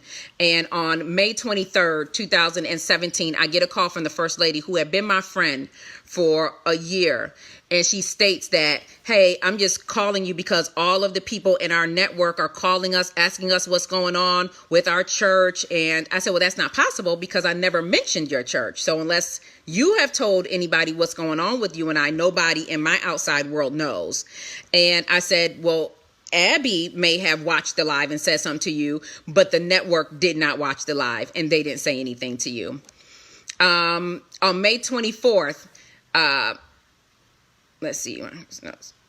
Okay, so on May 23rd, the First Lady also lets me know that I operate in a Jezebel spirit. She told me that there was no hope for me on a conversation. I had my sister on three-way with this conversation, so my sister heard all of it. I wasn't able to record that specific conversation, but my sister was on three-way about the whole conversation. She told me that there was no hope for me, that I did not listen to leadership, that I was a Jezebelic spirit, and what the First Lady said to me, who was a friend of mine, what she said was, everything your hands touch is going to fail. Now, I'm dumbfounded. I don't really know what's even going on here. You are my friend. So I'm not even sure how you have taken a year-long friendship, and I've only been here at the time for, this is May now, 5 months, and I'm wondering what the problem is. We're almost finished with this entire story, y'all. This all happened in 2017, Jen. Ain't nothing happened in 18, 19, nothing happened. So I'm giving you a 5-month story. And so after she called me all of that, and I didn't know what any of that meant. I'm, again, sheep, new to church, just got saved a few months prior. I don't know much, but I do know that this is bad. I share it with a friend of mine who then said, I'm going to schedule you to get a deliverance right now because those were word curses from senior leadership. And you have to go get deliverance for those darts to be taken out of your back. So he schedules me a midnight appointment with 2 deliverance workers who they had also done dirty. And the husband tells me, go ahead and take that live down. And I said, well, if you say I should take the live down, that was called Do Not Be Moved, I'll take it down. He said, I think what you did was not wrong. I think it was right. But I just want to say that you don't need any additional warfare to you, even if what they're doing is wrong. And I said, well, maybe if I tell the First Lady and the apostle what's going on with the chief prophetess, everything will make sense. They warned me against it. They said, have you ever told a woman that her husband was cheating on her? I said, and he said, what happens? I said, everybody stops talking to you. And they said, yes, because they have been friends with her longer than they have been friends with you. Do not tell it. Don't tell it. Don't say nothing. So I took their advice. I didn't say anything. I took down the scope and I called the First Lady May 24th around 6 a.m. I apologized if I hurt her in any way. Why did I apologize? Because I don't have bad intentions. I had no a desire to be antagonistic or to fight. I really didn't know what was going on. And I didn't want to hurt nobody. I just really wanted to live saved. So I texted her and I texted Abby and I apologized if I hurt her in any way. On May 26, 2017, I posted my flyer for Millions Conference Atlanta. For Millions Conference Atlanta, 3 of the people that go to that church were on my my flyer. One of the people live in California, the other one in Richmond, Virginia, and the other one teaches entrepreneurship and relationship advice. They were all on my flyer. I post my flyer. I think all is well. I get an email from the church in California who says, hey, he's no longer able to be a part of your conference. And I said, okay, no worries. I didn't have a relationship with him. Thank you for letting me know. I get a phone call from the church in Richmond, Virginia, who was a friend of mine. Him and his wife. His wife has been to my home in Raleigh to spend time with me. We all were like, cool. And he says, hey, like, what is going on? Apostle told me I had to come off of your conference. And I was like, well, it has to be some big mistake. I just apologized to everybody. I made amends. I don't really know what the beef is. I'm being lied on right now. I don't know what's going on. Like, I have no idea what's going on. I said, this has to be some big mistake. And he said, well, he told me that he was working on you with a few things. And I said, well, they're not working on me with anything. Nobody said anything to me. So then the other guy who's an entrepreneur and has the relationship advice calls me and said, hey, woman of God, oh man, I don't know what's going on, but I got to come off your conference. And I was like, why? And he was like, because Apostle told me to come off your conference. And I was like, well, what did I do wrong? You know, I didn't do anything wrong. He was like, I know. He shared with me his testimony of what went wrong with him in the church and how he came back. And his advice to me was just sit it out. Just be quiet for a season. He'll come back around. And I said, I think you're a coward. Then the pastor in Richmond, he knew what was up. I told him the entire story. And what he said to me was, I know what's going on. The chief prophetess is incredibly jealous of what the intercessor and relationship y'all got. And now you're in the middle of a war that was going on way before you got there. And I said, that's exactly what's happening. I'm so glad that you finally understand what's going on. Now, I need you all to understand that although the intercessor is my friend, I did not tell her any of this. I did not tell her any of this. So since I was told in January 2017 not to be her friend, I didn't tell her any of this until around May or June when I was already out of the church. Why? I didn't want to hurt her feelings. I did not want to embarrass her because of what was said to me about her. And I felt like we could all pray and smooth it all out. Like, I just didn't feel like any of that was necessary. So now everybody's coming off of my conference. And I said, well, this has to be some type of big mistake. On May 29th, I called the office and I requested a meeting with the apostle of the church. Many of you have asked me, hey, Tiphani, have you requested a meeting? On May 29th, I have email.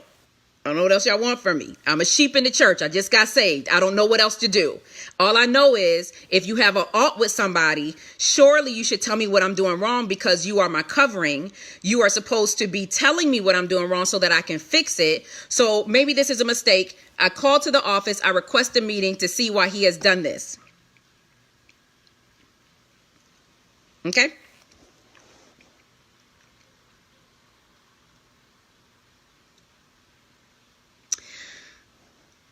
I'm wondering to God, why is this happening to me? Now, you have to understand, Tiphani, this isn't really a big deal. You know what I'm saying? Like, what you went through was light. My father had like a month to live. That was very traumatic for me. I was in a city that I didn't want to be in because I really love Raleigh, North Carolina. My support system was scattered all over the place because I'm used to everybody living in my city and supporting me. I'm trying to handle this in as much integrity and character as possible. So I'm not sharing it with anybody. So nobody's holding this burden with me except for myself. I am fasting, I'm praying, but this was incredibly devastating for me just emotionally because of what I was going through in my personal life. I'm asking God, why is this happening to me? What did I do wrong? The next service I go to, I'm still waiting on my response about a meeting. Instead of a preaching, because I asked God what was going on, I asked God to literally reveal to me what was happening so I could fix it. And God said, watch what happens today and Sunday. I go to church on Sunday. I'm thinking he's going to preach, but it's a panel. Y'all can watch it if they have not taken it down. It's called the Lust Series. And he had a panel of people telling their stories. They told their stories about how God had delivered them from lust. The chief prophetess tells her story. This is on camera. This ain't nothing she told me in private. This is public information if it's on YouTube. She says that 10 years ago, she was on assignment from hell to go into churches and to sleep with the husbands and to break godly covenants. I said, my God, that is exactly what that woman is. She has not been delivered from what she's gone through. She is still functioning according to what hell called her to function into. All of that is that. Again, anybody asking for name, it's biblical to name names. Paul did it. I'm not doing it. God didn't call me to release a name. I'm not moving outside of the boundary that God gave me for this live. I'm with you. I would want to know names too. But if this doesn't really concern you and you're just here listening to the story, shut up and just listen to the story. For those, because my whole goal of telling this story is to warn you about whatever is going on there so y'all can go ahead and get on out. If this doesn't apply to you, that's cool. But I am not moving out of the boundary and the safety that God gave me to share this message. message, which was share the message, but I'm not sharing any names. There is a boundary of safety when you obey God, and that's what I'm going to do. I have the right to name names, but I'm making the decision not to because I don't want to. We sat at that Lust series, and I stared at her when she said that. The video is still there. I don't know if it's on YouTube still, but it's called the Lust series. And it was out there, okay, 2017. She said she was on assignment from hell to go into ministries and to sleep with the husbands to break godly covenants. I said that is exactly what that woman has been and is currently operating in. She is the person that's behind the ministry, but she makes all of the rules. What the apostle also made sure he let me know, because I was still under the impression that I was going to be able to talk to him about what was going on and tell him the truth. What he said from the microphone that day was, she's getting ready. The chief is getting ready to tell her story. And I just want you to know that this is a woman full of integrity. And this is the one I ordained 10 years ago. She is my firstborn prophet, which was letting me know that nothing I could say about her was going to make them any difference. So I was fine with that. But that is what he said from the pulpit. And he was speaking directly to me. On May 30th, I go to Bible study, me and my daughter. Now, the Holy Ghost says to me, don't sit in that second row. And I said, okay, I'm not going to sit in the second row. You may say, Tiphani, why are you still going? I wanted my meeting because I thought this was a bigger misunderstanding. You should not sit in the second row. I sit in the third row this day, which was for the public. Security comes to get me and my daughter, and they said, hey, we got word that you're not allowed to sit in the first 5 rows of the church. He apologizes to me for having to do this. This man is also currently not at the church, but he apologizes to me for having to do this and tells me how much he respects me and how I've always been a woman of integrity to him. Obviously, I was completely blown away. My daughter and I got up. I moved my seat because the humble can't be humiliated. So it is what it is. I wanted to maintain my honor or whatever I thought at the time that meant. And I went and sat in the 5th row with my daughter. I still gave my tithe. Many of you may say, I don't think that they slept with each other. That's just my opinion.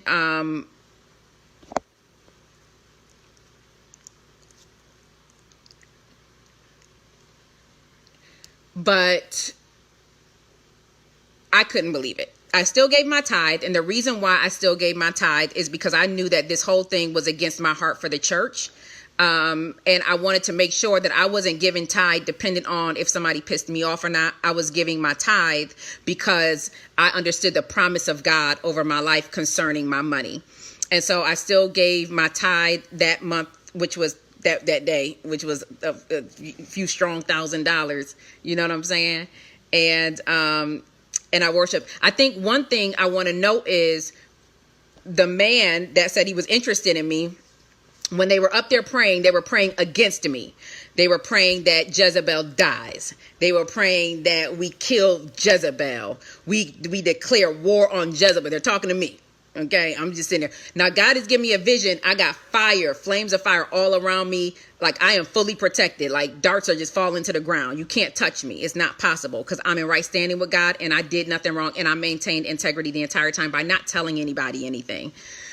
The man that said he was interested in me gets on the stage. He starts to pray. I command all liars to. I said, Father, let his tongue cleave to the roof of his mouth. Normally, they pray for 3 minutes apiece. His prayer lasted for 10 seconds. Why? Because you can't call out a liar and continue to lie. Period, point blank. On May 31st, my meeting with the apostle that I did according to the instructions of Matthew 18 was declined. I sent back an email and I said, thank you for your time here at this ministry. I would no longer like to be a member. Even though all of that happened to me, I still left honorably. I still left under the instructions of Matthew 18. I still wanted to make sure that I did all of that.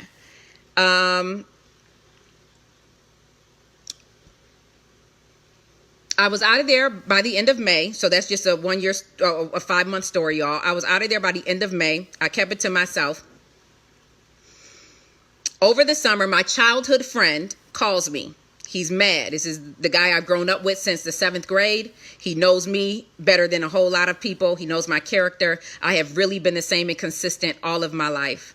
And he calls me and says, I am so angry that you did not tell me what was going on with you. And I said, well, I did not want to compromise your relationship with your pastor because I didn't know what was going on. I did not want to bring you into a war that I was not aware of. So I'm still trying to make sure that I'm covering people and protecting people because I don't want people to join into something that I don't know what's happening. He then shares with me how the apostle has tried to kill his own marriage, how he's trying to break them apart. He also shares with me how his best friend is also under the spell. All of this is very important. And I say to him, man, that's crazy. And he says, I have your back.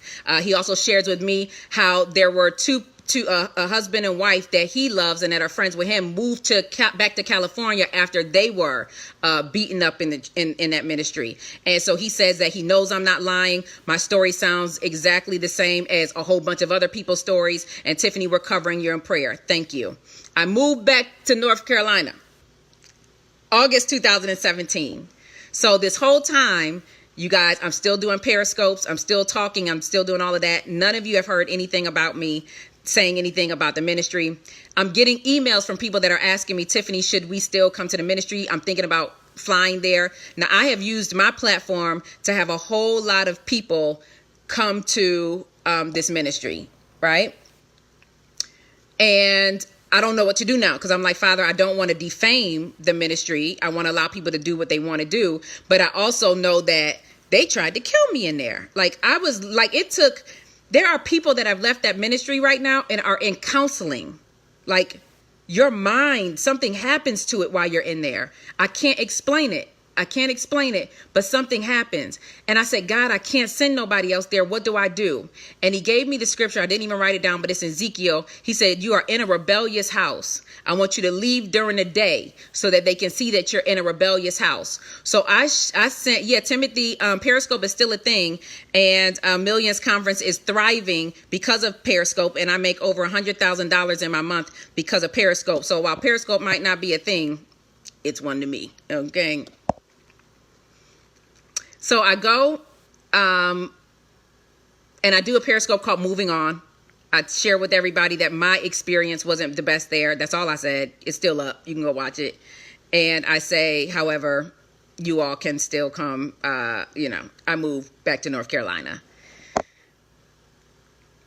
He gets on Periscope the next day and he does a live called, what is it called? The Insanity of Women in Ministry, something like that.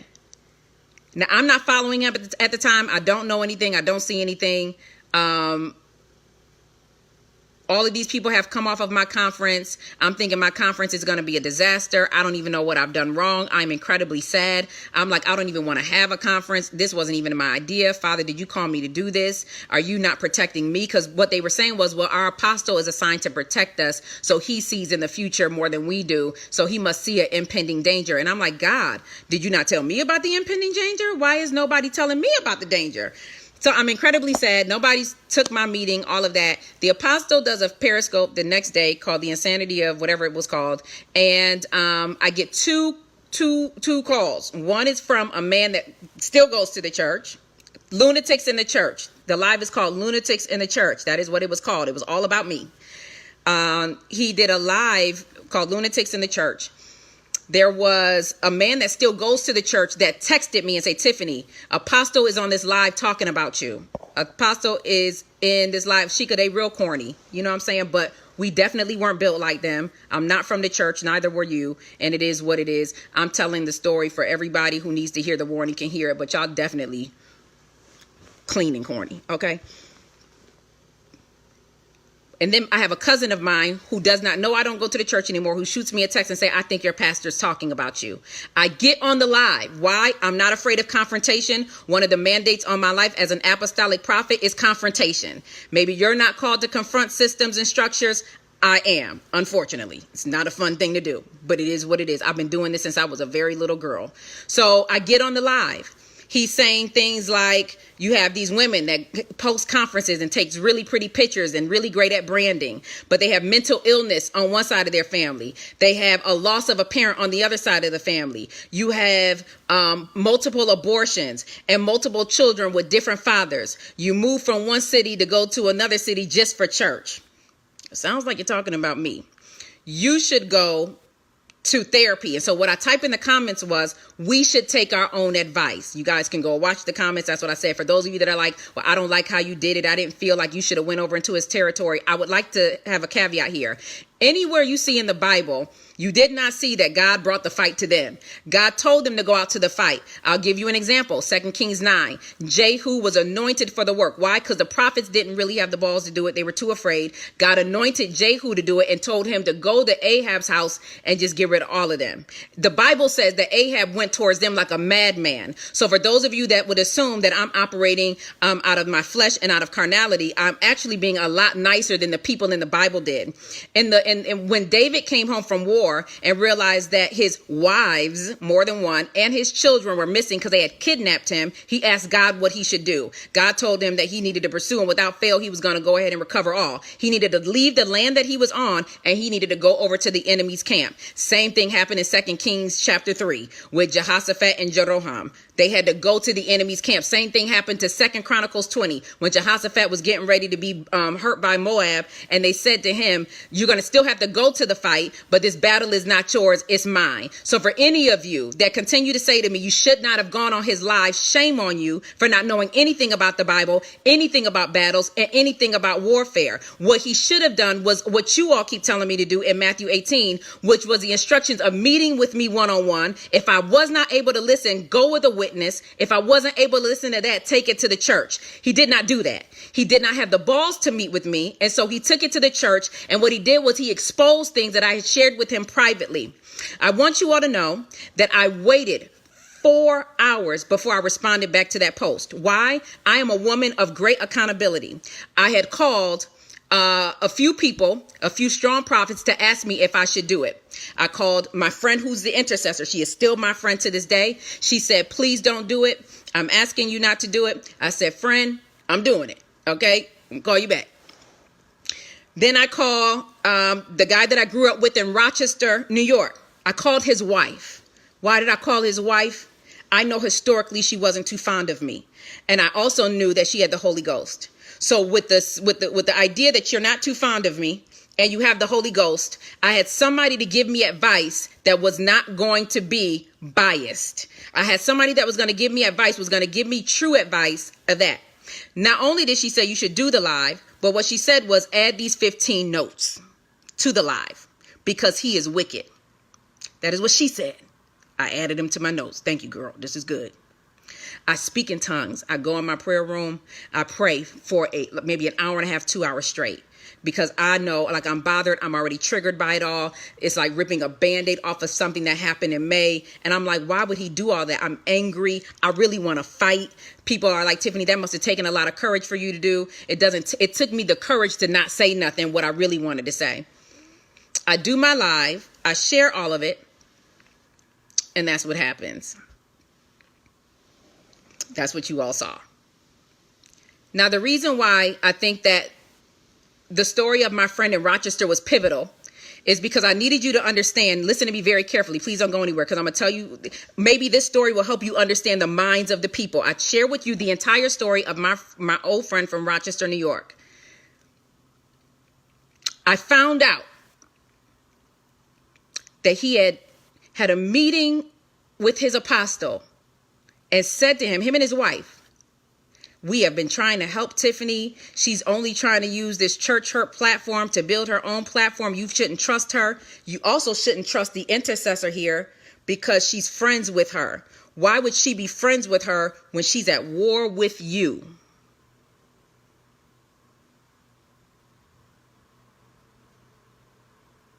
My God. My friends. Since the 7th grade. My friend since the 7th grade said that.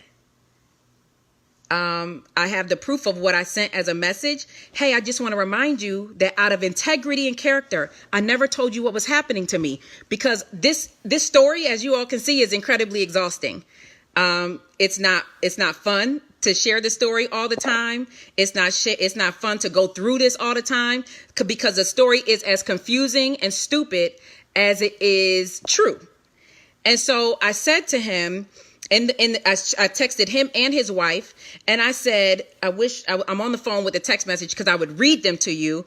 And I said, you are wicked people and you are opportunistic. At the time, they were hoping to get a church up under that ministry, and they used me as ploy to try to get that church by coming out of me. And I said, please don't play with me, because I ain't been saved but since yesterday. I'm trying to hold on. I'm really more saved than everybody there, to keep it real with you.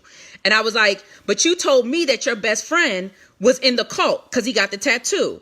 Your wife told me what to say against everybody. Now, all of a sudden, you have something to say about me like that? And he was like, you need to watch yourself. We have forgiven him. You need to forgive him too. And I was like, y'all are crazy. Let's fast forward to the pastor in Baltimore, who is also friends with Abby, who also operates heavily in the Jezebelic spirit as well, and Leviathan. What did she do? So my friends, I had two of my friends go to the church in Baltimore. Two of my friends went to the church in Baltimore. I was very candid with that woman. Friend, I'm going to be candid, okay? I was very candid with her. At the time, me and my friend had fallen out a little bit. And so when she was moving to Baltimore, I told the pastor of the Baltimore church, I said, my best friend is moving to Baltimore. Her and I aren't really talking like that no more, but can you please take care of her? I said, she's really good in administration. Please get deliverance, train her in deliverance. She's going to be real good in that. Get her daughter saved. And the youngest one and the middle one, they prophets. So please get them trained up. Do y'all know, after all of this happened, because my best friend left the church, she was at my house one day when the pastor of Baltimore called her, texted her. She said, hey, haven't seen you in a while. Just checking on you, see what's going on. Best friend says, I just want to let you know that I didn't like what was going on between you and Tiphani. I've known Tiphani really for 20 years now. And even though we had fallen out, us falling out was my fault, was her fault, is what she said. It wasn't Tiffany's fault. What the pastor in Baltimore said next via text message is, Tiphani never liked you anyway. Tiphani talked about you like a dog to me anyway. What? You sent me recording of my 5-year-old niece at the time speaking in tongues, because what you said to me was, I know you have labored and prayed for them, and you need to reap the fruit of your benefit and what you did with that family. And I said, thank you, and wept, because I was so happy that my friend was getting saved. That's what she told her. My friend. I never said that. I never said it. I never said it. I never said it. Darren, stop being dumb. You know what I meant. God delivers everybody, but he uses us as vehicles and instruments to operate in the area of deliverance. So don't be stupid. Like, don't do that in here. Like, chill. You know what I'm saying? So what did I do? I sent her a message and I said, listen, I want you to tread very lightly. Also, I said 2 friends went. The other friend of mine who is on here right now, and she said to her, now this is my friend, I told her to go there. She says to her, I need you to armor bear for me during Tiffany's conference. I need you to armor bear for me during Tiffany's conference. And she said, I can't. Everybody's coming off of Tiffany's conference. I need to go and support her. She was like, well, I'm your leader. You need to listen to me. I'm your leader and you need to listen to me. And so she's like, I can't, I gotta go. And she was like, you wouldn't know a snake if you saw one. And when I spoke to my friend on the phone, I said, you know that, you know what my opinion is of everything. You know what her opinion is of everything. Have you asked God? Have you asked God what his opinion was? And she was like, no, I haven't asked God yet. And I said, okay, let me know when you do. So she did. I also sent the apostle in Baltimore, Maryland, a text message because she wouldn't answer my phone calls. And I said to her, tread lightly. You are a very messy apostle. All you do is talk about the people at the church in Richmond, Virginia, because you guys are in close proximity and you all are fighting over members. Now, all of a sudden, you guys are friends. And now because you're telling them not to talk to me, they've listened to you. You think you're playing with it. I said, but I'm not playing with y'all. I'm not no leader in the church. You're not going to hold me to a standard that you took me off of. And I said, I will expose you on social media. I'm not above any of that. Don't play with me and don't post nothing else subliminal about me ever again in your life. And she stopped. And she stopped. And she stopped. So let me just go towards, I don't know what else to say to y'all. That's really what happened. They tried to blackball me. They told me that they tried to blackball me from everything. They told everybody to stop working with me. They told everybody not to talk to me. You have leaders right now. They closed all doors to me. They made sure that that just nothing was available, right? So we get to the conference of Atlanta, Millions Conference, right? Now, I want you to understand, you see that this is a story that's not really about me. This was about me not allowing the chief prophetess of that church to tell me who I could and couldn't be friends with. They came after me because the war was really against the intercessor of the house, who is currently still one of my best friends on this earth. The war was never about me. It was because I did not succumb to the bullying of them telling me who I could and couldn't be friends with. Violet, that's really, what I was saying. So they came after me because I wouldn't drop her, and they came after her because she wouldn't drop me. We go to Atlanta Millions Conference. It is packed.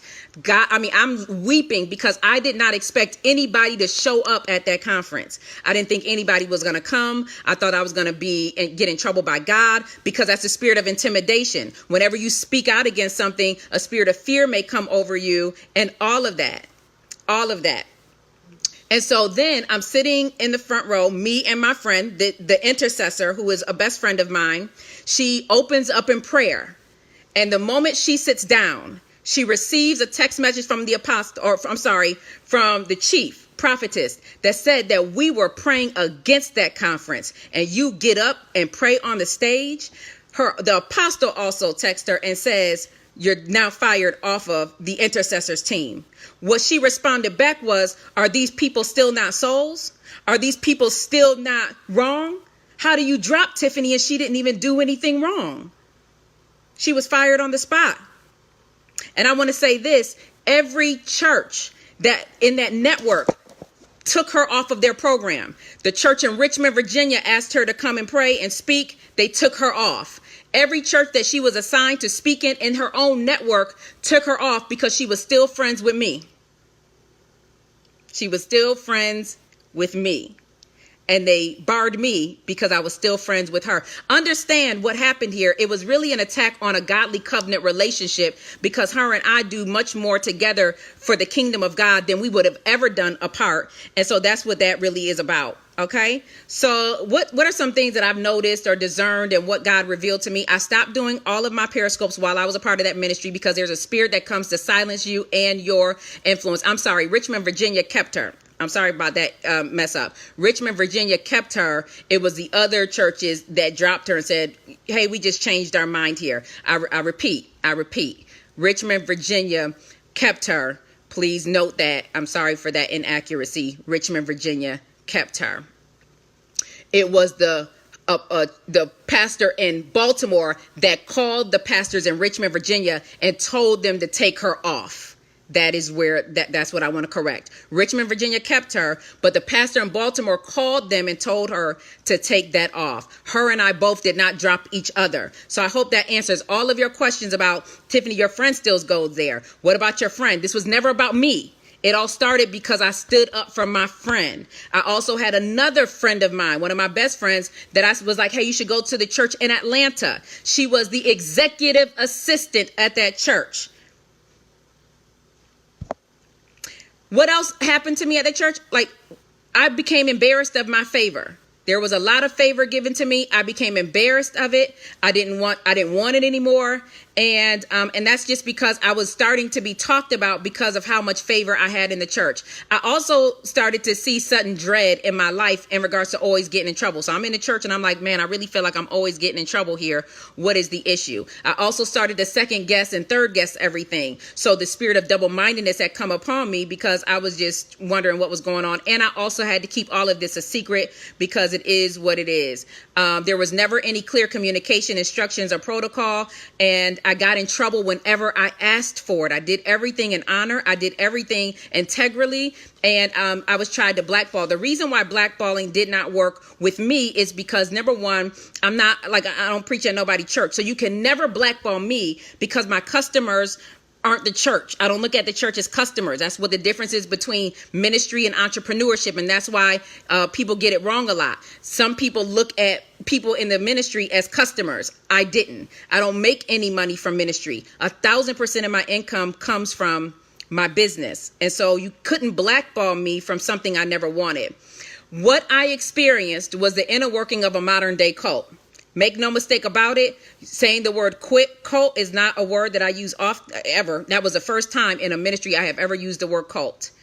It was the inner working of a modern day cult. They dressed like him. They talked like him. When he had his hair a certain way, they all grew their hair a certain way. When he cut it, they all cut it. I asked the first lady and the chief prophetess, hey, I'm really just kind of curious as to why everybody looks alike. And they were like, oh, that's just their dad. They're doing this because they want to follow after their dad. And I was like, oh, okay. But I asked a lot of things. I asked a lot of things that were concerning to me. Hey, I'm noticing that a lot of people are gay and you have them in leadership. How does that work? And they're like, oh, well, we're working with them and all of that. And I said, oh, okay, cool. Amazing. Like, thank you. I just was curious. The second thing that I've discerned and what God has revealed to me is that they are people collectors. They have mastered the art of spiritually covering the wounded. That is why you've seen them all fly to meet with the pastor in South Carolina that's in the news a lot. They are people collectors. They master the art of spiritually covering the wounded. And they are famous for telling people, you belong here. They're famous for it. So if you're wondering why you see them collecting certain people here and there, it's because they collect people. I would also like to say that what I am saying is not a surprise to anybody that's a part of that ministry. Every leader knows what I'm talking about. Every leader that's still in there knows what I'm talking about. Every leader that has left knows what I'm talking about. Most of the sheep know what I'm talking about. However, there are those that are blind and they don't know what's happening here. Why haven't they left? It's a spirit of seduction. It's also a demonic soul tied to a system and a ministry and the person. They have made him an idol. He is their golden calf, and they can't break out of the system because they can't afford to. Many there rely on the system for their finances. And whenever you have made mammon your God, you cannot move because the money dictates what your decisions are. And so there's that as well. What are some of the lessons I learned? I made sure that I repented for idolatry because I too, apparently, I think it's clear, entered into some type of idolatry. You have to have entered into some type of idolatry when you stop listening to God when they tell you to, because I'm sorry that I forgot to mention that it was the chief prophetess that told me to stop listening to my dreams for a season. And I was like, well, how? I didn't want them no way.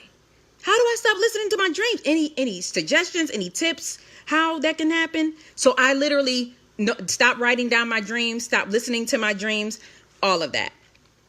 That was idle because I now put somebody else's voice over God's voice. So I repented for idolizing a ministry. I repented for idolizing all of that.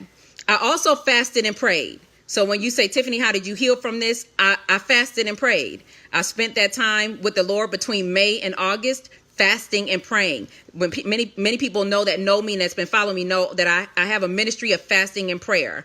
And I learned that ministry because of that warfare. And so I wanted to make sure that I did not have a stony heart, that I operated, out of a heart of flesh, that I wasn't angry about what happened. I consider myself incredibly healed in regards to what's happened to me. And I waited until I was. It's 2 years later. And so there's that. And I also learned that jealousy really is as cruel as the grave. They tried to take somebody like me because they then began to tell people she's not really a prophet. She's not who she says she is. And I'm like, well, I didn't call myself a prophet. You said it, and you can really take it back because I don't want it. It come with too many problems, and I enjoy living my quiet, good life. Okay, keep it. I don't want. Can I give it back? Who can I give it to? I don't want it. Okay, I don't want to know half the stuff God showed me. I'm not interested in it. And so, you had that. I think that's really all I had to say. There is a hazing process that takes place in that church. And if you are not a part of that hazing process, you are not invited into the club. Every leader knows what I'm talking about. You have the silent treatments. It's just a lot going on. It's a lot going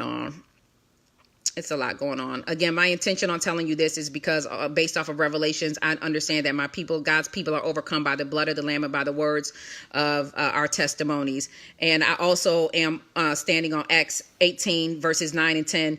Then spake the Lord to Paul in the night by vision, be not afraid, but speak and hold not your peace, for I am with you, and no man shall set on thee to hurt thee, for I have much people in this city. I also stand on the fact that I am a prophet of God, and I know that we enjoy using the scripture, touch not mine anointed and do my prophets no harm. But I would like for you to know that that also pertains to the little ones and the babes that God has called into ministry, and that has given us supernatural understanding, knowledge, and revelation. And just like Paul said in Galatians 1, no man revealed this to me except by revelation. The very thing that I went in there to learn is the very thing that they hid from me. And I learned everything by a revelation of Jesus Christ. Revelation of Jesus Christ.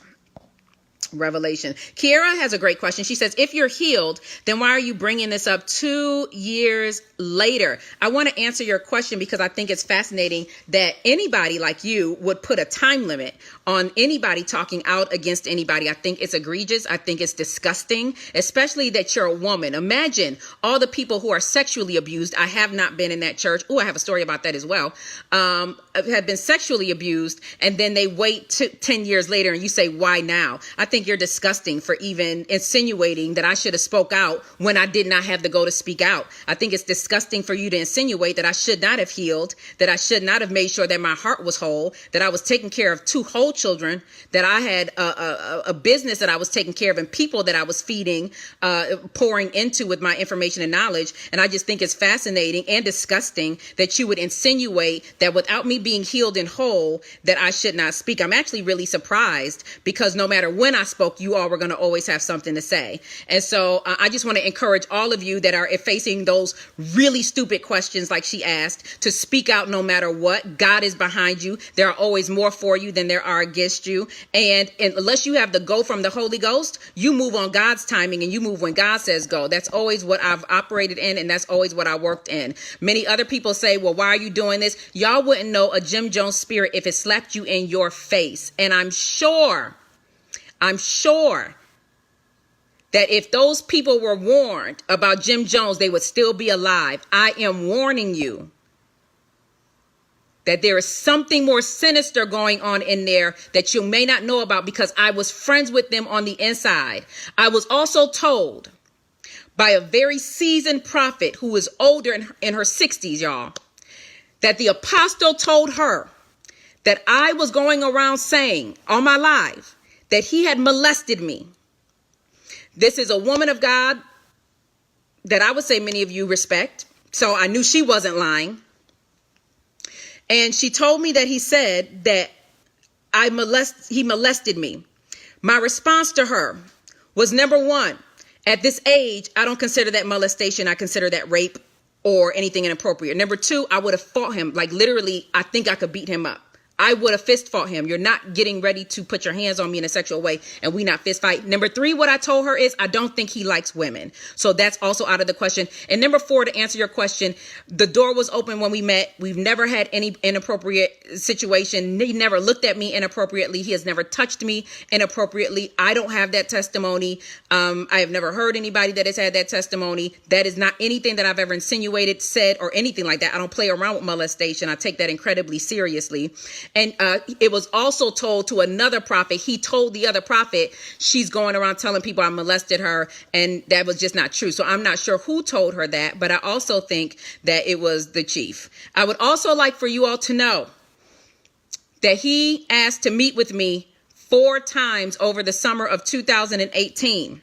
Now, you may say, Tiphani, I want to know why you didn't meet with him. How did he ask to meet with you? Listen.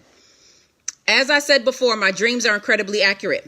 Almost a year to the date, I had a dream and we were in a picnic activity. Everybody was playing games in the picnic activity. There was a big projector screen and I was there to meet the apostle. Now, at the time I'm having this dream, I'm still in the church, so I don't think the dream applies to me. Now I understand what it is. It's a picnic. Everybody's playing games at the picnic. It's a big projector screen. I'm going to meet with the apostle. Before he meets with me, he takes a picture with me and he puts it on the projector screen. I then say to him, take my picture off. We did not have a meeting. I don't want anybody to think that we are good. Take it off before we talk. I woke up out of the dream. So I now understand that there's a lot of opportunities that he lost because of what he did on that live. A lot of connections that he was interested in making, he lost because of that live. A lot of members left his church because of that live. If I'm not mistaken, they have not been able to raise $1 million yet because of that live. Because he put his mouth on my conference. His conference did not do well the month after that because of what he did to me. Because touch not mine anointed, do my prophet no harm does not just go for the ones you love, but it also goes for ones like me who are called to stand against systems and structures. And I never talked about any of his stuff. I never talked about his conference. I ain't talk about, I just moved on with my life. So I go to God. I say, God, you have given me the heart of reconciliation. I am happy to meet with him, but I have a strong feeling that he's only trying to meet with me because there's this one pastor that he's trying to meet with that won't meet with him. And he's under the impression that because of what he said to me, this pastor will not meet with him. So he thinks because of meeting with me, it was going to close the gap with this pastor. I also had the dream that came back up in my spirit that he was going to do the same thing that he did with the pastor in South Carolina, that he was going to use this as an opportunity to show the world that we were back on good terms. Because again, so much was happening. So I went into a fast. I fasted for 14 days over the summer of July 2018. I said, God, whatever you tell me to do. Why did I fast for long? Because I knew that whatever I decided to do was not just going to affect me. It was going to affect the people that followed me. It was going to affect all of that. And I didn't want to go against God. So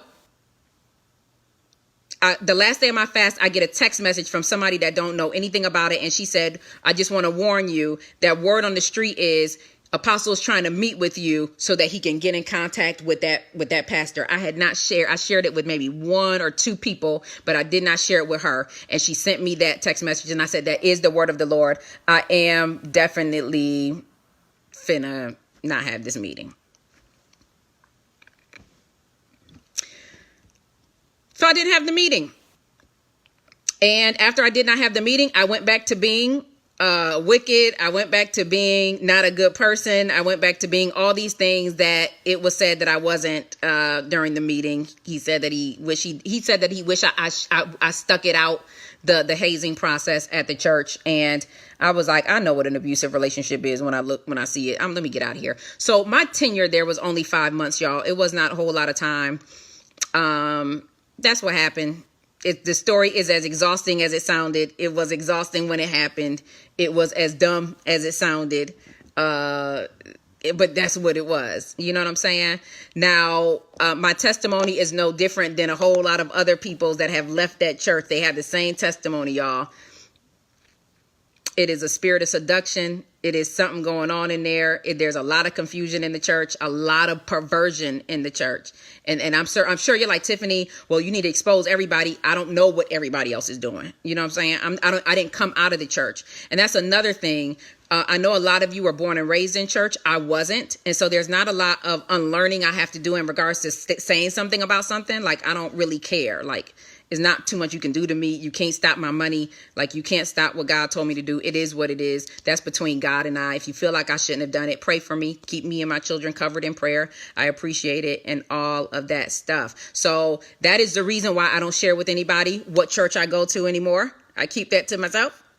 And I just, I let people find their own church. All of that happened, Taylor, from December 2016 to May 2017. It was literally 5 months. That was it. And we are walking on 2 years to the date. And I wanted to share the story because, as you can see in the comments of the post that I made, everybody is saying just a whole lot of stuff that they didn't know about. And if you really listen, I didn't really do nothing wrong. I didn't do anything wrong. I didn't do anything wrong. I didn't do anything wrong. I did everything integral. I did everything honorably, even by sending an email, because I couldn't tell the pastor I was not going to be a member anymore. He said he wasn't going to meet with me. So I had to send an email saying, thank you for your time here. I no longer like to be a member of this church. And instead of him leaning on Matthew 18, he went and did a live and exposed and uncovered everything that I had shared with him. I think it's strange that he won't uncover and expose anything that everybody that's close to him is going through. He seems to keep those guys incredibly covered in whatever they're going through. And he seems to really be hard towards the women. And I'm not sure why, but that is what it is. So that's all. Anything else I should add? Because I'm not really talking about this too much after this. I'm done with the story. Now, why am I saying this? I don't know. I felt like God led me to share this story. All of that great stuff. All of that. Well, Isaiah, they were doing it before I did the live. So that's fine. I think what this is going to do is actually shut a whole lot of them up because, man, they got a lot going on in there. Again, one of my best friends was the executive administrator of the one in Atlanta. One of my other best friends worked side by side with the woman in Baltimore. It's not too much they can say, It is what it is. That's what happened. And I just want to even say, y'all all owe the intercessor, who is my friend, an apology for what you did to her. You owe her an apology. I'm good without the apology because I don't even want it. But I think that you all owe her an apology. You have no idea what happened. You took sides without taking sides. And I think you need to repent for making that man and that chief a golden calf and an idol in your life. What you did to her was wrong. She did nothing wrong. The only thing that we are guilty of is covering one another in friendship and not dropping one another like everybody wanted us to do. I covered her and she covered me. When I first moved there and that lady told me not to be her friend, I said, I'm not going to listen to it. And I said, why is she still in leadership? And she said, we're getting ready to take care of that. There was always an assignment to kill that intercessor out of that church by the chief prophetess. Why? Because a chief prophetess teaches people how to honor her. She wants people to know who she is. She wants people to follow her. And because the intercessor has the heart of the people, she is a pure prophet. She loves God. She prays all day long. She is still one of my best friends. She has the heart of the people. The chief prophetess was jealous of that and tried to kill her. And because I'm not from the church, I was like, well, that's dumb. And I'm not finna not be friends with her or the other one that you told me was loud and ghetto. And so, yeah, I'm gonna still be her friend. And so I think that you all owe prophetess intercessor a really big apology for what you did, because what happened to her and what y'all are doing to her in that ministry is wrong. It's wrong. It's wrong. I would not fit into their mold. I didn't fit into the assignment that they wanted me to complete. I wasn't a puppet, and I had my own money. And so there was a lot of things that happened. You know what I'm saying? Yeah, this was spiritual abuse on a whole nother level, and I didn't really appreciate it. Why do people who leave a ministry have to cause or make noise when they're leaving? Kiss, it sounds like you don't read your Bible Suites. I think you should go and just check out whenever you get some time. Just go and tread in your Bible sometime. But one thing I've noticed is that Christians are not really filled with the Holy Ghost, and that they don't spend a lot of time in the Word. And that comment lets me know that there's not too much time that you spent in the Word of God. Yeah, Prophet Joseph says dishonorable people don't know how to handle people of honor, and that's a fact. How do you get out of a cult? You just got to get up and leave, but understand there's a level of therapy that you're going to need after you get out of that cult. There's a level of mind control that happens. There's a level of spiritual seduction that happens in your mind. There's a level of all of that. All of that. I literally went there to learn about the prophetic, and guess what I learned? Everything about the prophetic. If I didn't know anything about the administration of a prophet then, I learned it in that house when they tried to kill me in it. I learned how to fast, pray. I learned it all then. I did not think that my training was going to come like that. And many of you remember me sharing before I moved that God told me that it was going to be a destiny altering move. I thought it was going to be a destiny altering move in more of a positive way. What I found out was it wasn't what I thought. But it was, in fact, a destiny altering move. And it literally catapulted me into the ministry that I have. You know?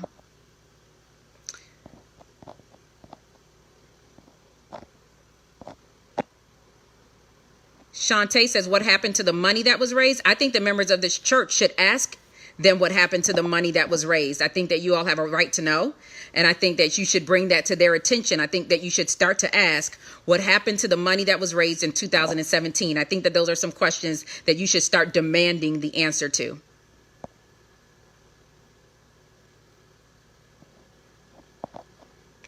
Somebody says, sis, if God led you, apparently it wasn't God, it was the people. Not true also. Obviously, there were some things that he needed exposed, and apparently I'm the only one that's going to do it out loud. Everybody else is too afraid, and they're like, you know what, I'm going to just go on about my life and just live life like it's golden. So, again, girl, just check out the Bible whenever you get a chance. You know what I'm saying?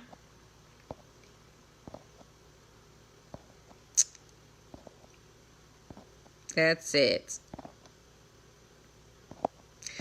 So anyway, again, guys, I appreciate your time. I know a lot of people are saying negative things, but I've been called worse by better. It's all good. I can pack the punch. It's all good. I don't really feel it because God is like covering me in so many areas. I believe that what I did, I was led by God to do. I believe that I am in the boundary of God's safety in regards to what I have done. And that's that. I pray that those of you that had ears to hear, you take heed to it. I pray that this sounds the alarm as a warning. I cried loud. I spared not. And there are church mothers in that cult. Yep. And one of them in particular that I absolutely loved. I don't know if she's still there, but I absolutely loved her. In the midst of all of that, it was my last time going to the miracle training. And me and her partnered up. Old woman, beautiful, salt and pepper hair. And she says, what do you need healing from? And I said, I'm being falsely accused of something, but I don't know what to do. And she said, the word of the Lord is, God has revealed to me that they're the two prophets, right? The chief is jealous of what is going on with the intercessor, just your friendship. And they're coming after you. She said, but God is going to vindicate you. Now, this happened the day before the meeting. So I'm not sure what they're doing. Ariel says, why is gay people coming to church bad? I think it's beautiful.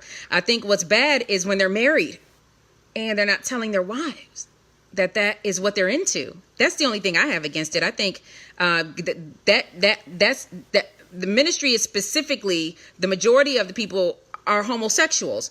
I think that it's beautiful that they're in ministry. I'm not joking. I hope y'all can sense that I'm not being sarcastic. I think that's beautiful. I think what my issue is that if you're going to live that life, you should then live it and not do it in a lie, so that's what my issue is.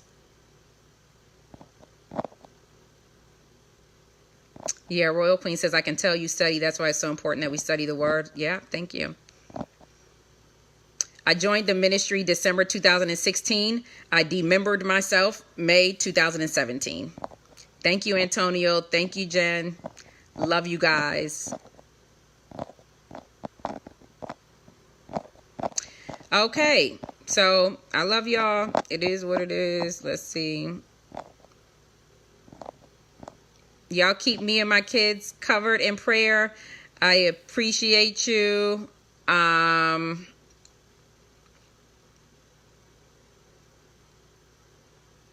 Oh, I don't know if he's having sex with other pastors in his church. God didn't tell me that, so I'm not sure. If you go and read my other posts, I was pretty specific about what I was talking about, but God has never told me that. So I don't even want you to insinuate that that's something God said. I don't even want that that to be out there. God has never said that to me. However, some other things going in there that y'all should know about. Anyway, cover me in prayer. Cover my children in prayer. I love you a lot. Thank you for your time. I'm pretty much done with this. I feel the burden of the Lord that I have had for the last 2 years about that place has lifted off of me. And so I'm good on this end. Thank y'all very much. Goodbye. Hey, what's up, everybody? Hope all is well with you. Listen, make sure you hit that notification thing down there. And also hit that bell, okay? Hit that bell so that you're never left out, you're never confused, you're never wondering as to what I posted, was I on, or are you guys lost, or what is King really doing? Okay? Just make sure I hit that notification. And make sure you subscribe. I love you guys. Talk to you later.